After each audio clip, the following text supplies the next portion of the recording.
আসসালামু আলাইকুম। আরো একটা নতুন যুদ্ধে আপনাদের স্বাগত জানাচ্ছি। গতকালকে আমি নিউজটা দিয়েছিলাম, আরো এক সপ্তাহ আগেও নিউজ দিয়েছিলাম যে আমেরিকা এবং লাতিন আমেরিকার দেশ ভেনেজুয়েলার মধ্যে একটা যুদ্ধ অবশ্যম্ভাবী।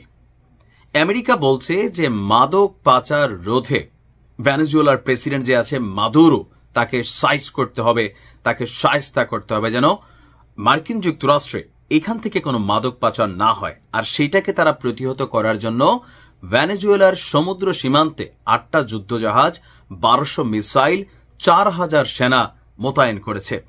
গতকালকে আমরা বলছিলাম যে যুদ্ধ কিন্তু হবে, বাট আমেরিকা বলছিল যে তারা ভিতরে প্রবেশ করবে না, কিন্তু ভেনেজুয়েলা বলছিল যে কোনো সময় আমেরিকা হামলা চালাবে।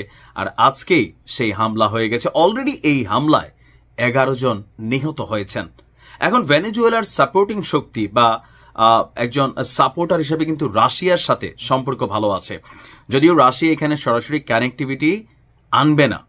দর্শক, ভেনেজুয়েলার বিরুদ্ধে অলরেডি সামরিক অভিযান শুরু করে দিয়েছে যুক্তরাষ্ট্র। প্রথম দফায় অভিযানে 11 জন নিহত হয়েছে ভেনেজুয়েলার। মার্কিন প্রেসিডেন্ট ডোনাল্ড ট্রাম্প সামাজিক যোগাযোগ মাধ্যমে পোস্ট করে এই তথ্য জানিয়েছে। ট্রাম্প বলছে মার্কিন সেনাবাহিনী ভেনেজুয়েলা থেকে ট্রেন ডি আরাগুয়া গ্যাংয়ের জন্য মাদক পাচারের অভিযোগে একটি ছোট নৌকার উপর হামলা চালিয়েছে। তার সোশ্যাল মিডিয়া প্ল্যাটফর্ম ট্রুথ সোশ্যালে একটি পোস্টে ট্রাম্প বোমা হামলার সাদা কালো একটা ড্রোন ফুটেজ শেয়ার করেছেন। ট্রাম্প লিখেছে, এই হামলায় 11 জন সন্ত্রাসী নিহত হয়েছে। এই হামলায় মার্কিন নৌবাহিনীর বা সেনাবাহিনীর কোন রকম ক্ষতি হয়নি।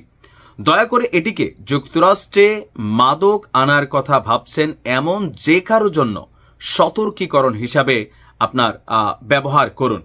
অপরদিকে ট্রাম্প বলছে এই হামলার ঘটনা আজকে ভোরবেলায় আপনার ঘটল। এই ঘটনাটি ভেনেজুয়েলার রাষ্ট্রপতি নিকোলাস মাদুরো সরকারের সঙ্গে উত্তেজনা আরো কয়েকগুণ বাড়িয়ে দিয়েছে। ট্রাম্প বরাবরই আন্তর্জাতিক গ্যাং কার্যকলাপ পরিচালনার জন্য ভেনেজুয়েলাকে অভিযুক্ত করে আসছিলেন, তবে এর সপক্ষে কোনো প্রমাণ উপস্থাপন করতে পারেনি। তবে মার্কিন বাহিনীর হামলার ঠিক একদিন আগে ভেনেজুয়েলার প্রেসিডেন্ট বলছিল যে ক্যারিবীয় অঞ্চলে যুক্তরাষ্ট্রের সামরিক শক্তি বৃদ্ধির লক্ষ্যে তার সরকারকে উৎখাত করার জন্য আমেরিকা এই চাল চালছে। যদি মার্কিন বাহিনী আক্রমণ করে তবে তিনি সশস্ত্র প্রজাতন্ত্র ঘোষণা করতে প্রস্তুত। কিন্তু ঘটনা ঘটে গেছে। এখন ভেনেজুয়েলা আসলে পাল্টা কি জবাব দেবে? ইতিহাস বলছে গত 100 বছরের মধ্যে ভেনেজুয়েলা আসলে এই ধরনের সামরিক হুমকির মুখে আপনার ওইভাবে পড়েনি। এখন ভেনেজুয়েলা বলছে যে নৌকাকে টার্গেট করে যাদেরকে হত্যা করা হয়েছে তারা কোন রকম মাদক কারবারি ছিল না, তারা ছিল তাদের সীমান্তরক্ষী বাহিনী, যারা সমুদ্র পথে নিজেদের নিরাপত্তা নিশ্চিত করার জন্য টহল দিচ্ছিল। কিন্তু ট্রাম্প বলছে তারা মাদক পাচারের সাথে সংশ্লিষ্ট। আমরা কারটা বিশ্বাস করব, ট্রাম্পেরটা নাকি ভেনেজুয়েলারটা? আপনার কি মনে হয় যে পরিণতি কি ঘটতে যাচ্ছে ভেনেজুয়েলার কপালে?